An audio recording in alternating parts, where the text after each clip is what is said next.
ഇതിപ്പോൾ ഒരു പാൽക്കപ്പയും മീൻ മുളക് കറിയുമാണ്. അപ്പം നല്ല ടേസ്റ്റ് ഉണ്ടായിരുന്നു. അപ്പം അതിൻ്റെ ഷോർട്സ് ഞാൻ ഇട്ടിട്ടുണ്ടായിരുന്നു, ലോങ് വീഡിയോ ആണ്. അപ്പം ഉണ്ടാക്കിയിട്ട് മീൻ കറിയൊക്കെ കൂട്ടി കഴിച്ച് നോക്കി. അതിൻ്റെ എക്സ്പ്രഷനാണ് കാണുന്നത്.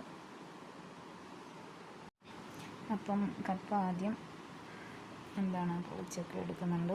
കൊത്തിയരിഞ്ഞ് ആണ് വേവിക്കുന്നത്.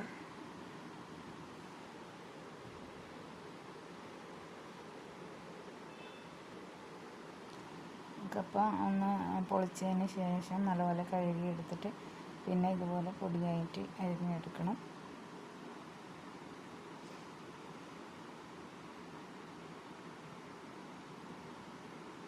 ഇതുപോലെ അരിഞ്ഞെടുക്കുക. അപ്പം ഞാൻ കുക്കറിലാണ് വേവിക്കുന്നത്, അല്ലാതെ വെച്ചാൽ കുറേ സമയം എടുക്കും. അപ്പോൾ കുക്കറിൽ ആവശ്യത്തിന് ഉപ്പും വെള്ളം ഒഴിച്ചിട്ട് വേവിക്കുന്നുണ്ട്. വെന്തതിന് ശേഷം വെള്ളം ഊറ്റിക്കളയും. ഇത് ഉടച്ചെടുക്കാനുള്ളതാണ്. അതുകൊണ്ടൊരു 3 വിസിലിന് ഞാൻ വേവിച്ചു.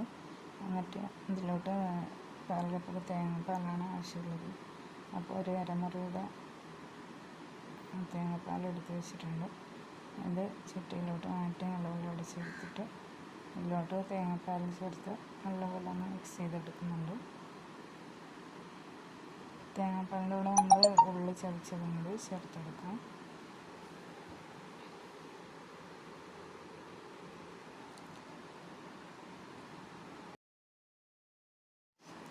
ലാസ്റ്റ് കടുക്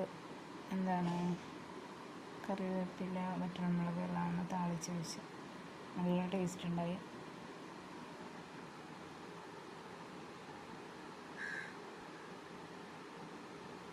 പിന്നെ ഇതിൻ്റെ കൂടെ നല്ല മുളകിൽ വെച്ച മീൻ കറിയാണ്. അതിൻ്റെ വീഡിയോ കൂടി ഇതിൽ ഉൾപ്പെടുത്തിയിട്ടുണ്ട്.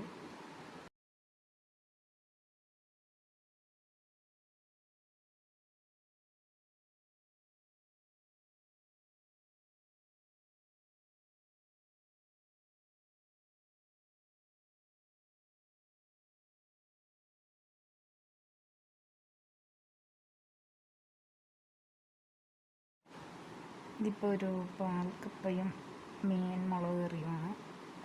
അപ്പം നല്ല ടേസ്റ്റ് ഉണ്ടായിരുന്നു. അപ്പം അതിൻ്റെ ഷോർട്സ് ഞാൻ ഇട്ടിട്ടുണ്ടായിരുന്നു.